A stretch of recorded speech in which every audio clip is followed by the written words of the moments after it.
Can we talk for a minute about our Integrating Heart and Mind workshop? Absolutely. I'm excited. It's coming up in the fall of 2024. I'm so excited. We changed the format to make it more accessible to people with like work schedules and personal schedules. And so this time we're going to do it 3 hours on a Friday afternoon or evening, depending on where you're at, and 5 hours on Saturday for 2 different weeks in September. Yeah, it's so great. Like if you're finding yourself stuck in like sticky bad patterns or having communication issues or something like that, or if you want to just like get closer and trust yourself or your partner more, this is the workshop for you. Yeah, and individuals are welcome, couples are welcome. If you're interested in really thinking through how to serve yourself well inside of your relationships, then we've built a workshop that will support you in finding the ways that are just right for you. To sign up, head over to our website at whydoesmypartner.com/events. We hope you'll join us. Welcome to the Why Doesn't My Partner podcast. I'm Jules. I'm Vicky. And I'm Rebecca. We're your hosts. We're also couples therapists and messy humans bumbling through our own relationships every day. We met through our training and practice of relational life therapy.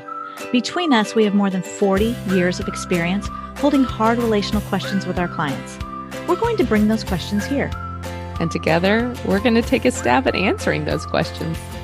This podcast is not a substitute for therapy. If something you hear in this episode stirs something deep within you about your relationship, reach out to a couples therapist in your area. We'd also love to hear your questions, so don't forget to go over to whydoesmypartner.com and leave us a question of your own. Here's today's question. Why does my partner smack my ass? Why does my partner smack my ass? So before we get started on this one, I have to confess, I threw my phone in front of my husband and I said, give me a question. And this was his.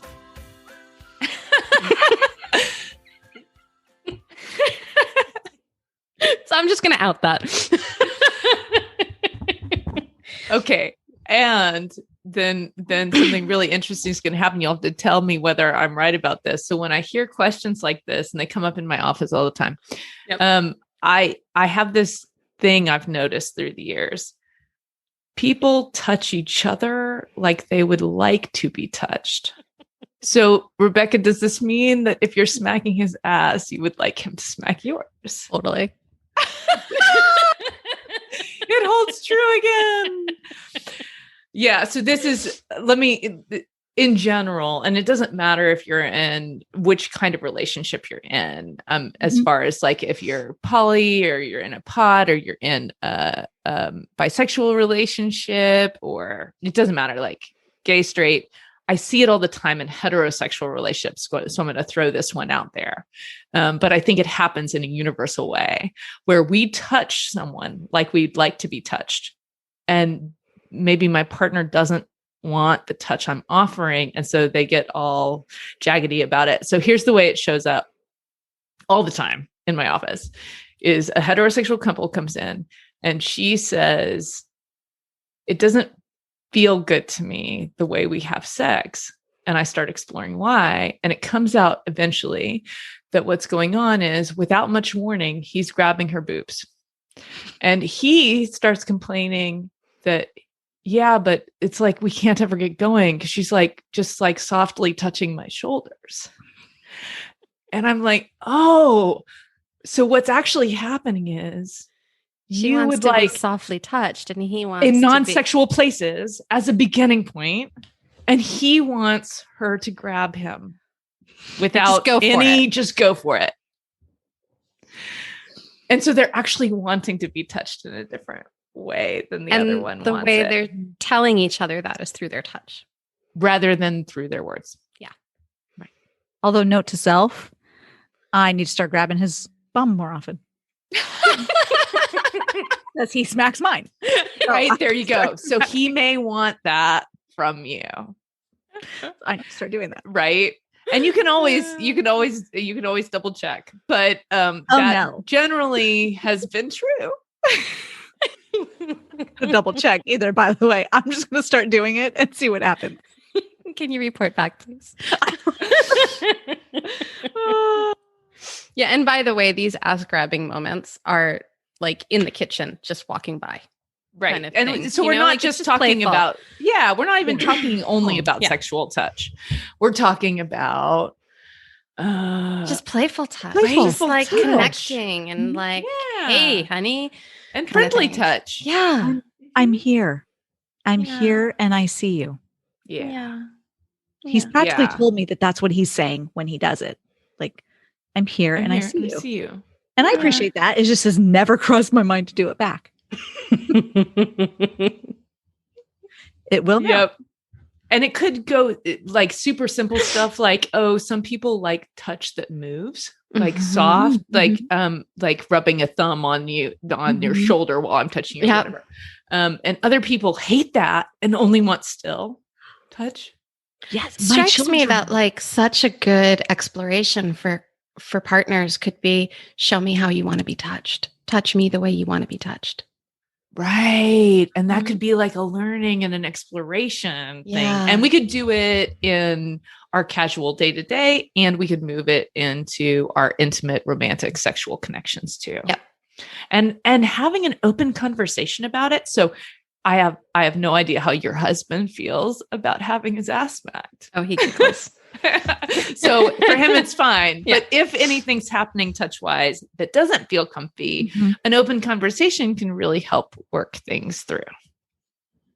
Yeah. Yeah. And Rebecca, can I beg you to talk to everybody about enthusiastic consent? Oh my 'Cause I gosh, love yeah. the way you talk about it. I just really like this.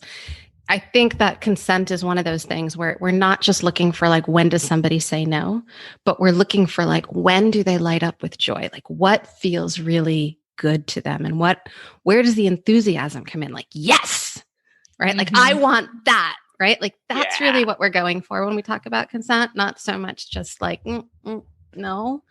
Right. That wouldn't be terrible. That's not the consent you're talking about. No. It's much more enthusiastic than that. That's what you want to go for. Yeah. Right. And you know what else I'm thinking is about how hard it is for people to have these conversations. Mhm. I was just going to jump in with that on either end of the conversation, if you're the receiver when the partner comes and says, can we talk about something? Or if you're the one initiating it, this is I was going to say good time, but I guess almost necessary time for the protective boundary. Yeah. Jules calls this a psychological boundary. I call this the protective boundary. Rebecca uses both terms. So there's that. do. And this is I call it the protective I boundary. also call it the listening boundary. Oh, Ooh, I'm totally taking that one. everything for me.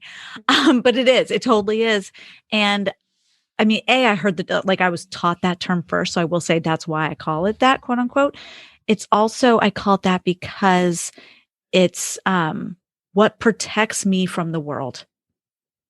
And so I use, and I encourage my clients to use that boundary for prepping myself, not bracing, but he's allowed to say no. Yeah. Because I just get to the point. I mean, I talk around stuff a lot.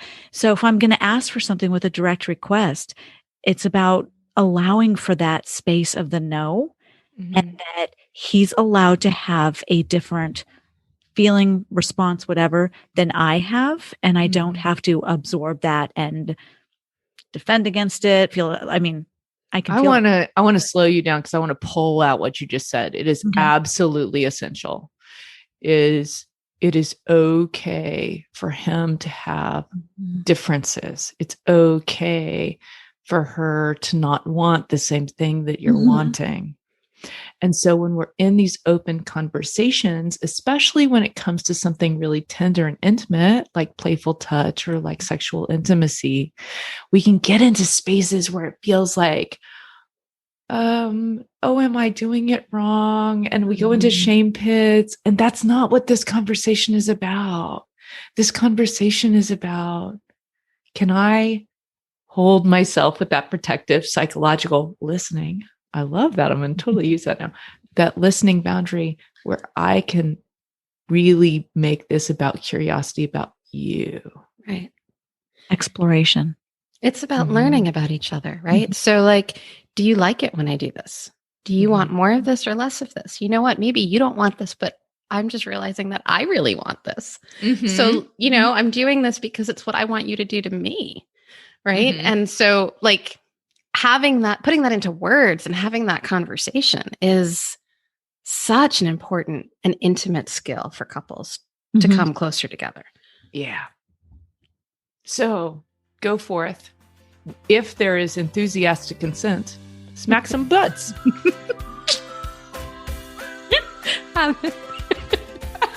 Have a great day, guys. Bye-bye. Bye. That wraps up this week's episode. Join us again next week for another Why Does My Partner? We hope that you continue to listen wherever you get your audio and that you'll follow the show. To go deeper, join us at our boot camp. You'll find the next date at whydoesmypartner.com. Did you know you could ask us your question? Your questions are relational gold. Go to whydoesmypartner.com to either write in or record your question for a future episode.